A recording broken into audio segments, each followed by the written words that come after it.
Guys, welcome back to Adrian Uncensored. Today's video is going to be a little bit different.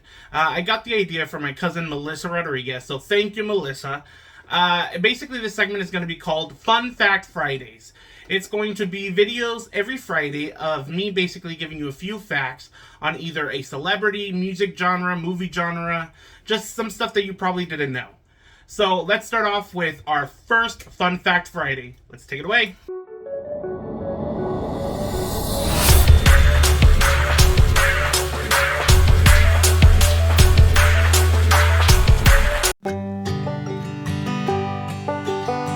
Dolly Parton is a living legend, whether you know her from country music or not.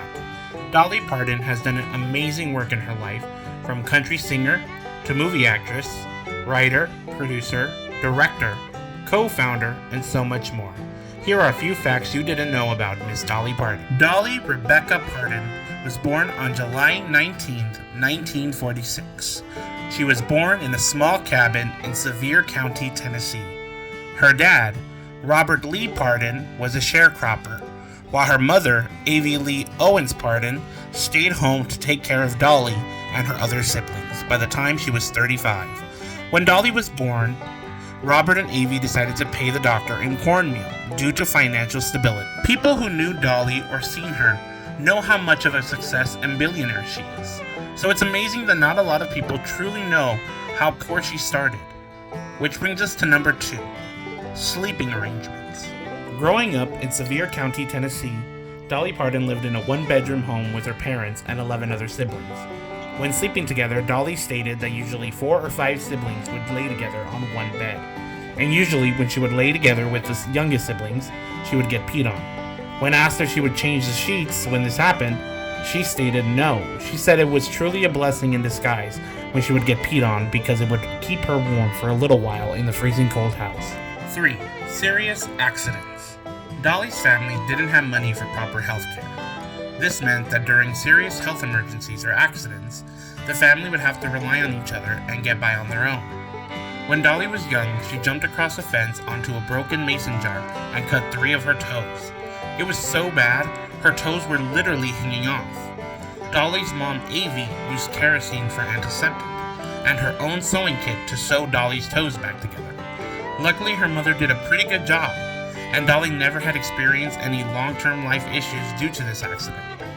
She has always been able to rock the tallest of heels. Way to go, Dolly. Number 4. Town Trollop. Everyone knows Dolly Parton for her big hair, flashy clothes, and funny personality. But did you know that she based her look off of the town trollop, aka the town hooker?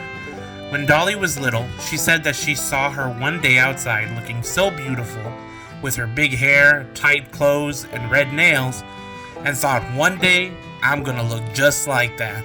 When townspeople used to call that woman trash, all Dolly could say is, one day, I'm gonna be trash. Number 5. Religious. Even though Dolly Parton is known for her exotic outfits and flashy clothes, she actually is a very religious person and dedicates all her success to God. Dolly grew up in a very religious household. Her grandfather was a Pentecostal preacher, and the family went to church every Sunday. When asked about her success and who she thanks, Dolly states, "God is in everything I do, and all my work glorifies Him." You're a blessing, Dolly. Number 6.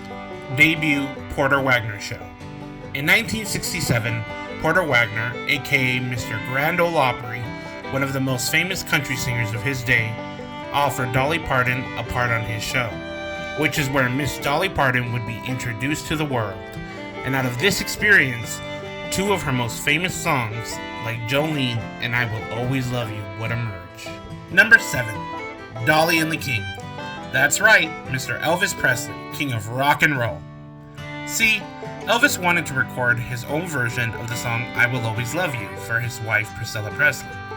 When talking to Elvis, Dolly was all ready to give them the green light, until Elvis's manager at the time, Mr. Colonel Tom Parker, told Dolly she would have to give up half or all of her publishing rights to the song. This was required anytime Elvis sang a song by someone else. Dolly did not accept the offer, and people thought she was crazy for refusing the offer. but she stuck to her guns. And a few years later, when Whitney Houston sang the song in the feature film The Bodyguard, it became the best-selling single of all time, by any woman. Dolly got full publishing royalties. Dolly stated, when Whitney's version was released, she made enough money to buy Graceland. Number 8. Sand Dollar Entertainment and Production Company. In 1986, Dolly and her then manager, Sandy Gollan, co-founded the Sand Dollar Entertainment Production Company. If you feel you have heard of such company, you probably have. This company was one of the ones behind such films like Buffy the Vampire Slayer and Father of the Bride. Dolly is known for her songwriting, singing, movie career. But do you know she's a great businesswoman? Number 9. Imagination Library. Dolly Parton created the Dolly Parton Imagination Library Foundation in honor of her dad, Robert Lee Parton, who while growing up never got the chance to go to school and learn how to read, and grew up, as he puts it, illiterate. The foundation began in Dolly's hometown in Sevier, Tennessee. The foundation became so successful, it's now open to a number of other countries around the world. Dolly states that she hopes this foundation will help kids grow more, learn more, and do more. Number 10. Songwriter. Dolly Parton is one of the world's best songwriters, having written over 3,000 songs for not only her, but other famous artists and movies. And less than 1,000 of those songs have actually been recorded. Dolly stated that growing up she had an ear for rhyming and putting words together. Some of her most famous songs, like Jolene and I Will Always Love You, were written on the same day.